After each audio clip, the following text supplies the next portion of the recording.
श्रावण सोमवार की व्रत कथा।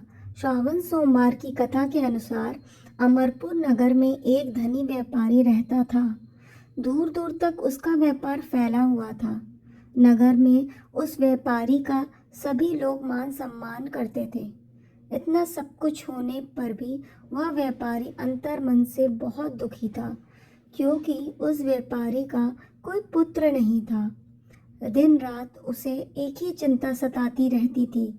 उसकी मृत्यु के बाद उसके इतने बड़े व्यापार और धन संपत्ति को कौन संभालेगा। पुत्र पाने की इच्छा से वह व्यापारी प्रति सोमवार भगवान शिव की व्रत पूजा किया करता था। सायंकाल को व्यापारी शिव मंदिर में जाकर भगवान शिव के सामने घी का दीपक जलाया करता था। उस व्यापारी की भक्ति देखकर एक दिन पार्वती माँ ने भगवान शिव से कहा, हे प्राणनाथ, यह व्यापारी आपका सच्चा भक्त है। कितने दिन से यह सोमवार का व्रत और पूजा नियमित कर रहा है। भगवान, आप इस व्यापारी की मनोकामना अवश्य पूर्ण करें। भगवान शिव ने मुस्कुराते हुए कहा, हे पार्वती, इस संसार में सबको उसके कर्म के अनुसार फल की प्राप्ति होती है। प्राणी जैसा कर्म करते हैं उन्हें वैसा ही फल प्राप्त होता है। इसके बावजूद पार्वती जी नहीं मानी। उन्होंने आग्रह करते हुए कहा, नहीं प्राणनाथ, आपको इस व्यापारी की इच्छा पूरी करनी ही पड़ेगी। यह आपका अनन्य भक्त है। प्रति सोमवार आपका विधिवत व्रत रखता है और पूजा अर्चना करने के बाद आपको भोग लगाकर एक समय भोजन ग्रहण करता है। आपको इसे पुत्र प्राप्ति का वरदान देना ही होगा।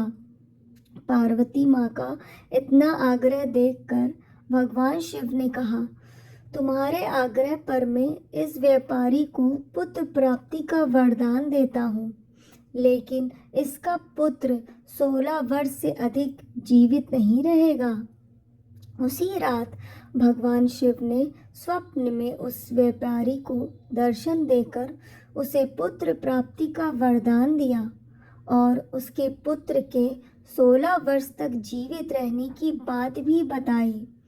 भगवान के वरदान से व्यापारी को खुशी तो हुई, लेकिन पुत्र की अल्पायु की चिंता ने उस खुशी को नष्ट कर दिया। व्यापारी पहले की तरह सोमवार का विधिवत व्रत करता रहा। कुछ महीने पश्चात उसके घर अति सुंदर पुत्र उत्पन्न हुआ। पुत्र जन्म से व्यापारी के घर में खुशियां भर गई। बहुत धूमधाम से पुत्र जन्म का समारोह मनाया गया। व्यापारी को पुत्र जन्म की अधिक खुशी नहीं हुई, क्योंकि उसे पुत्र की अल्प आयु के रहस्य का पता था। यह रहस्य घर में किसी को नहीं मालूम था। विद्वान ब्राह्मणों ने उस पुत्र का नाम अमर रखा। जब अमर 12 वर्ष का हुआ तो शिक्षा के लिए उसे वाराणसी भेजने का निश्चय हुआ। व्यापारी ने अमर के मामा दीपचंद को बुलाया और कहा कि अमर को शिक्षा प्राप्त करने के लिए वाराणसी छोड़ आओ। अमर अपने मामा के साथ शिक्षा प्राप्त करने के लिए चल दिया। रास्ते में जहाँ भी अमर और दीपचंद रात्रि विश्राम के लिए ठहरते, वहीं यज्ञ करते और ब्राह्मणों को भोजन कराते थे। लंबी यात्रा के बाद अमर और दीपचंद एक नगर में पहुँचे। उस नगर के राजा की कन्या के विवाह की खुशी में पूरे नगर को सजाया गया था।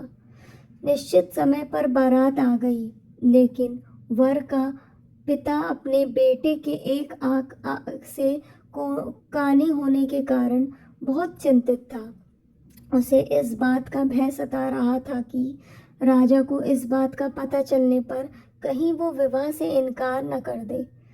इससे उसकी बदनामी होगी। वर के पिता ने अमर को देखा तो उसके मस्तिष्क में एक विचार आया। उसने सोचा, क्यों न इस लड़के को दूल्हा बनाकर राजकुमारी से विवाह करा दूं। विवाह के बाद इसको धन देकर विदा कर दूंगा और राजकुमारी को अपने नगर में ले जाऊंगा। वर के पिता ने इसी संबंध में अमर और दीपचंद से बात की। दीपचंद ने धन मिलने के लालच में वर के पिता की बात स्वीकार कर ली। अमर को दूल्हे के वस्त्र पहनाकर राजकुमारी चंद्रिका से विवाह कर दिया गया। राजा ने बहुत सा धन देकर राजकुमारी को विदा किया। अमर जब लौट रहा था तो सच नहीं छिपा सका और उसने राजकुमारी की ओढ़नी पर लिख दिया, राजकुमारी चंद्रिका, तुम्हारा विवाह तो मेरे साथ हुआ था। मैं तो वाराणसी में शिक्षा प्राप्त करने जा रहा हूँ। अब तुम्हें जिस नवयुवक की पत्नी बनना पड़ेगा वह कान्हा है। जब राजकुमारी ने अपनी ओढ़नी पर लिखा हुआ पढ़ा तो उसने कान्हे लड़के के साथ जाने से इनकार कर दिया। राजा ने सब बातें जानकर राजकुमारी को महल में रख लिया। उधर अमर अपने मामा दीपचंद के साथ वाराणसी पहुंच गया। अमर ने गुरुकुल में पढ़ना शुरू कर दिया। जब अमर की आयु 16 वर्ष पूरी हुई तो उसने एक यज्ञ किया।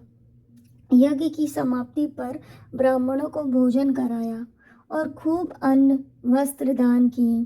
रात को अमर अपने शयन कक्ष में सो गया। शिव के वरदान के अनुसार शयनावस्था में ही अमर के प्राण पखेरु उड़ गए। सूर्योदय पर मामा अमर को मृत देखकर रोने पीटने लगा। आसपास के लोग भी एकत्र होकर दुख प्रकट करने लगे। मामा के रोने विलाप करने के स्वर समीप से गुजरते हुए भगवान शिव और माता पार्वती ने भी सुने। पार्वती जी ने भगवान से कहा, प्राणनाथ, मुझसे इसके रोने के स्वर सहन नहीं हो रहे, आप इस व्यक्ति के कष्ट अवश्य दूर करें।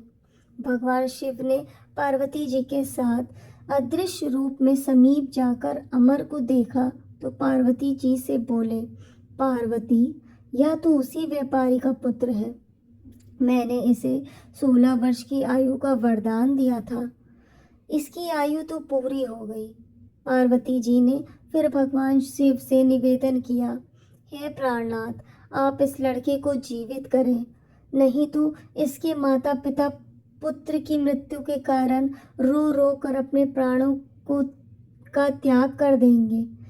इस लड़के का पिता तो आपका परम भक्त है, वर्षों से सोमवार का व्रत करते हुए आपको भोग लगा रहा है। पार्वती के आग्रह करने पर भगवान शिव ने उस लड़के को जीवित होने का वरदान दिया और कुछ ही पल में वह जीवित होकर उठ बैठा। शिक्षा प्राप्त करके अमर मामा के साथ अपने नगर की ओर चल दिया।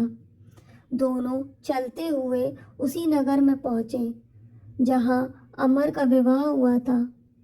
उस नगर में भी अमर ने यज्ञ का आयोजन किया। समीप से गुजरते हुए नगर के राजा ने यज्ञ का आयोजन देखा। राजा ने अमर को तुरंत पहचान लिया। यज्ञ समाप्त होने पर राजा अमर और उसके मामा को महल में ले गया और कुछ दिन उन्हें महल में रखकर बहुत सा धन वस्त्र देकर राजकुमारी के साथ विदा किया। रास्ते में सुरक्षा के लिए राजा ने बहुत से सैनिकों को भी साथ भेजा। दीपचंद ने नगर में पहुंचते ही एक दूत को घर भेजकर अपने आगमन की सूचना भेजी। अपने बेटे अमर के जीवित वापस लौटने की सूचना से व्यापारी बहुत प्रसन्न हुआ। व्यापारी ने अपनी पत्नी के साथ स्वयं को एक कमरे में बंद रखा था। भूखे प्यासे रहकर व्यापारी और उसकी पत्नी बेटे की प्रतीक्षा कर रहे थे। उन्होंने प्रतिज्ञा कर रखी थी कि यदि उन्हें अपने बेटे की मृत्यु का समाचार मिला तो दोनों अपने प्राण त्याग देंगे। व्यापारी अपनी पत्नी और मित्रों के साथ नगर के द्वार पर पहुंचा। अपने बेटे के विवाह का समाचार सुनकर पुत्रवधू राजकुमारी चंद्रिका को देखकर उसकी खुशी का ठिकाना न रहा। उसी रात भगवान शिव ने व्यापारी के स्वप्न में आकर कहा, हे श्रेष्ठी, मैंने तेरे सोमवार के व्रत करने और व्रत कथा सुनने से प्रसन्न होकर तेरे पुत्र को लंबी आयु प्रदान की है। व्यापारी बहुत प्रसन्न हुआ। सोमवार का व्रत करने से व्यापारी के घर में खुशियां लौट आईं।